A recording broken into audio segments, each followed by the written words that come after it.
Hey everyone, welcome back to Speak English with Confidence. I'm Smith, and today we're going to fix one of the most frustrating problems English learners deal with: native speakers talking too fast. You know the feeling. You're watching a movie, listening to a podcast, or talking to a native speaker, and suddenly they speed up. Words blend together, whole sentences disappear into a blur of sound. You catch maybe one word in 10, and you're left nodding along, smiling, hoping nobody notices you're completely lost. If that sounds familiar, you are not alone. Thousands of learners message me every month asking the same question. Smith, I understand English when I read it. I understand it when people speak slowly. So why can't I understand normal, fast conversations? Here's the truth. It's not because you're bad at English. It's because nobody ever actually taught you how to listen to fast English. Reading is one skill. Grammar is another skill. Speaking is a third skill. But listening, real, fast, native speed listening, needs its own specific training, and almost nobody gets that training in a traditional classroom. Today, I'm going to share 5 powerful listening techniques that will train your ear to catch fast English, even when it feels like a solid wall of sound. These are not quick tricks or magic shortcuts. They are real methods used by serious language learners, interpreters, and linguists. Stick with me to the end, because technique number 4 is the one almost everyone skips, even though it might be the single fastest way to see real results. Let's get into it. The first technique is called shadowing, and if you've never heard of it before, it might just change the way you practice listening forever. Here's how it works. You take a short audio clip, just 10 to 20 seconds, of a native speaker talking at a natural, fast pace. You play it, and at the same time, you try to speak along with it, almost like you're its shadow, staying right behind the sound. You are not translating. You are not even trying to fully understand every single word yet. Your only job is to copy the rhythm, the speed, and the music of what you hear as closely as you possibly can. Why does this work so well? Because fast English is not really about vocabulary. It's about rhythm and connected sound. Native speakers blend words together constantly. What are you doing becomes what you doing. I don't know becomes I don't know. Did you eat becomes did you eat? When you shadow, your mouth and your brain physically experience these patterns instead of just trying to recognize them as a list of separate, slow textbook words. Here's how to practice it properly. Choose something simple to start: a short news clip, a scene from a TV show, or even one of my own videos. Play just 3 seconds. Pause. Now repeat those 3 seconds out loud, trying to match the speed, the stress, and the melody of the sentence as closely as you can. Then play the next 3 seconds and repeat again. Do this for just 5 to 10 minutes a day, and within 2 or 3 weeks, you will notice something remarkable. Fast speech starts to sound less like random noise and more like patterns your brain already recognizes. One quick tip: don't worry about your pronunciation being perfect while shadowing. The goal isn't to sound exactly like the speaker. The goal is to train your ear by forcing your mouth to keep up. The listening improvement happens almost automatically as a side effect. The second technique flips listening on its head. Instead of just passively receiving information, you are going to actively guess what's coming next, before it even arrives.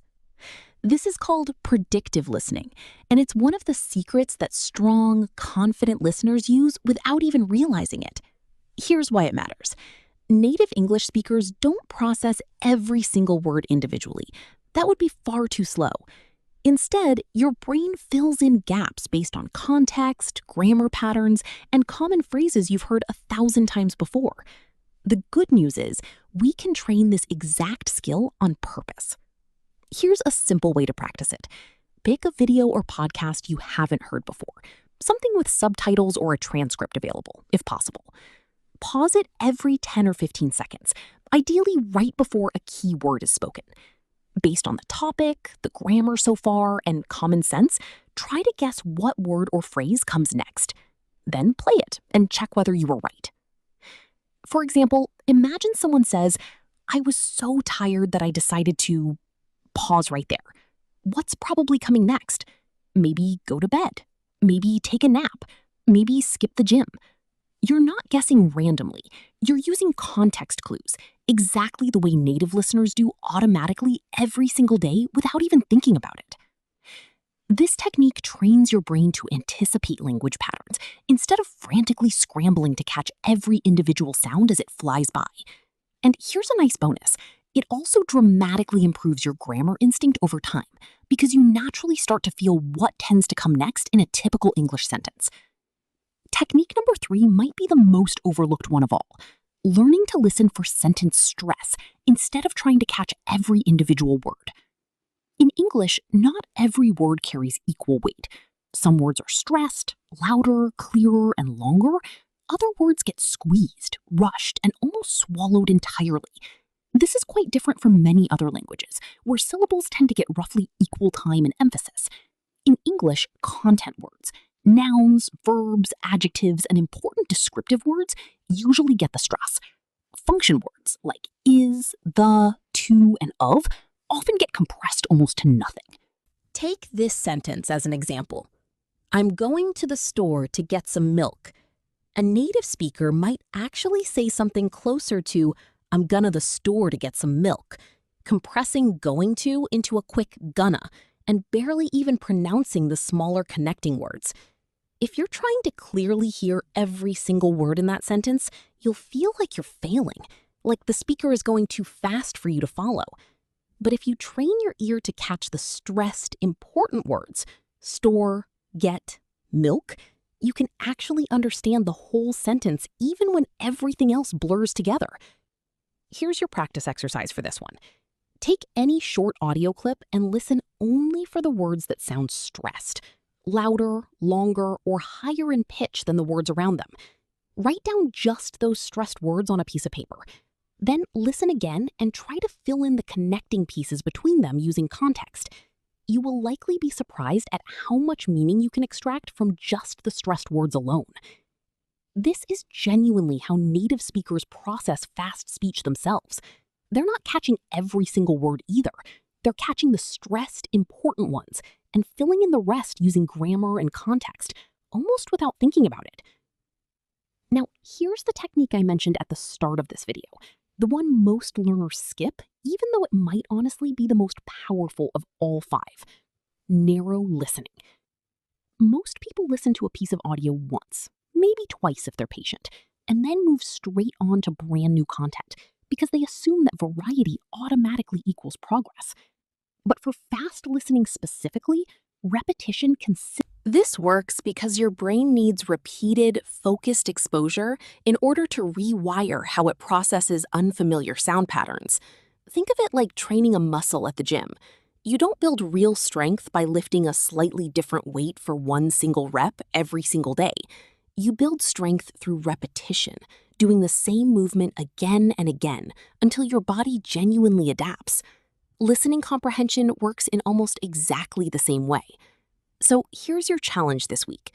Choose one short clip, a short scene from a show, a 1-minute podcast segment, even a short clip from this channel. Anything with natural, fast, native speech. Listen to it every single day, multiple times a day if you can manage it. By the end of the week, play it one final time and really notice how different, how much clearer and slower it actually sounds compared to the very first time you heard it. That noticeable difference is real, measurable progress. And the great news is it genuinely transfers over to other fast speech you'll encounter later, too. The 5th and final technique is all about turning passive listening into truly active listening, using simple note-taking and summarizing. A lot of learners listen to English content the exact same way they'd watch TV, purely for entertainment, passively, just letting the sound wash over them without really processing or engaging with it. That's perfectly fine when you're relaxing and watching for fun, but it honestly won't do much to train your ear to handle genuinely fast speech. To build real, lasting listening skill, you need active engagement every single time you practice. Here's exactly how to do it. After listening to a short segment, anywhere from 30 seconds to 1 full minute, pause the audio and write down in your own words what you understood from it. Try to write it in English, even if it's just one or two simple sentences, rather than translating it into your native language. Then listen to that same segment again and check carefully. Did you miss any important details? Did you misunderstand anything along the way? This simple step forces your brain to genuinely process meaning, instead of just letting sounds pass straight through without sticking. It also reveals exactly where your listening tends to break down. Maybe you consistently lose information at fast transitions between ideas. Or maybe certain specific sounds always seem to trip you up.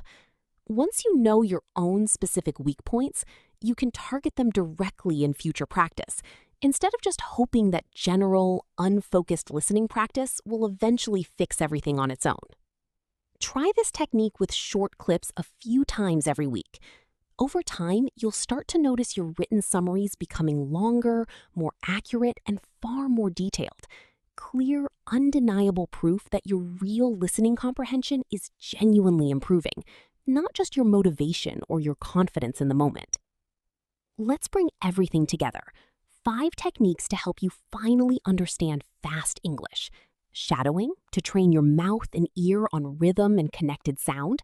Predictive listening, to train your brain to anticipate language before it even arrives. Listening for stress, so you catch the truly important words instead of chasing every single one. Narrow listening, repeating the same short clip again and again until it becomes crystal clear. And active note-taking, turning passive hearing into genuine, lasting comprehension. You don't need to do all 5 techniques every single day. Pick 1 or 2 that feel most useful to you right now. Practice them consistently for the next 2 weeks and pay close attention to the difference. Fast English isn't actually fast in some mysterious, unbeatable way. It simply follows sound patterns your brain hasn't fully learned yet. These 5 techniques teach your brain exactly those patterns, one focused practice session at a time. If this video genuinely helped you today, please hit that like button. It really does help this channel reach more English learners, just like you, who are struggling with the exact same thing. And if you haven't already, go ahead and subscribe to Speak English with Confidence, because every single week I'm sharing practical, real-world techniques to help you speak, listen, and understand English with so much more confidence.